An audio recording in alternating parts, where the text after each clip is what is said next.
दोस्तों आज एक बहुत ही इम्पोर्टेंट केस स्टडी मैं आपके साथ शेयर कर रहा हूँ। तो यस्टरडे मेरे को नियाग्रा फॉल्स रीजन में किसी के घर जाने का मौका मिला और ये जो मेरे कस्टमर हैं इन्होंने बिल्कुल नया घर बाय किया था और इन्होंने मेरे को वास्तु कंसल्टेंसी के लिए कॉल किया।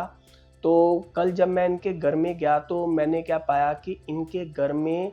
सेंटर ऑफ हाउस में ब्रह्म स्थान में जो मेन फ्लोर है वहाँ पर टॉयलेट सीट आ रही है। जो घर का अपर फ्लोर है जहाँ पर बेडरूम है वहाँ पर भी घर के ब्रह्म स्थान के ऊपर जो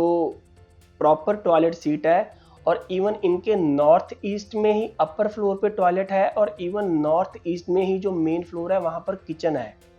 तो ये चारों जो मैंने इश्यूज आपको बताए हैं, जैसे कि यहाँ पर मैंने कुछ इमेजेस भी शेयर किए हैं। यहाँ पर आप देखोगे तो जो मेन फ्लोर है वहाँ पर जो टॉयलेट है वो थोड़ा सा आपको लग रहा होगा कि ये घर के बिल्कुल सेंटर में नहीं है, लेकिन बेसिकली ये बहुत लोगों को नहीं पता है। तो लोग क्या करते हैं कि घर के सेंटर में जो देखते हैं कि टॉयलेट सीट का होना, जैसे कि ये अपर फ्लोर पे है तो वो ब्रह्म बिंदु होता है, जो ब्रह्म स्थान होता है वो बहुत बड़ा होता है। तो ये जो मेन फ्लोर है यहाँ पर किचन आ रही है ये भी घर का सेंटर ही होता है। तो ये एक इतना बड़ा वास्तु दोष है। अगर किसी से भी ये कंसल्टेंसी के लिए जाएंगे, ये बंदा जो भी इनके घर में आएगा क्लियरली बोलेगा कि दोनों जो टॉयलेट्स को यहाँ से तोड़ के किसी और एरिया में लेके जाना पड़ेगा और आपके अपर फ्लोर के टॉयलेट को भी तोड़ना पड़ेगा और जो मेन फ्लोर की किचन है इसको भी तोड़ना पड़ेगा।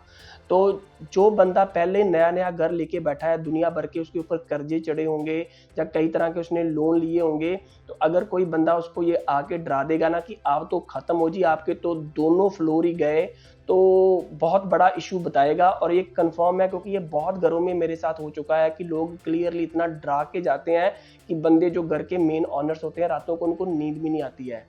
तो थैंक्स गॉड कि हमारे पास वो रेमेडीज अवेलेबल है। तो मैंने इनके घर का ट्रीट किया है और जो ये किचन की बोथ रेमेडीज हैं, जहाँ ये जो मान के चलें कि जो इनके जो सेंटर में टॉयलेट्स आए हैं तो मैक्सिमम इनको ट्रीट करने के लिए अप्रॉक्सीमेटली 100 से $150 का खर्चा आया है। बाकी जो हम अपने वास्तु में क्या करते हैं कि हम घर की 16 डायरेक्शन को भी ट्रीट करते हैं, तो ताकि किसी भी तरह की अगर घर के अंदर भी जो किसी भी तरह की एनर्जी है जो नेगेटिव है उसको हम पूरे घर को ट्रीट करके, आउटर बाउंड्री को ट्रीट करके, एक्सटेंशंस को ट्रीट करके, कट्स को ट्रीट करके, सारी जो एनर्जीज को फिक्स करके ऐसे केसेस को भी सॉल्व किया जा सकता है और वो भी बिना तोड़ फोड़ किए। तो थैंक यू वेरी मच।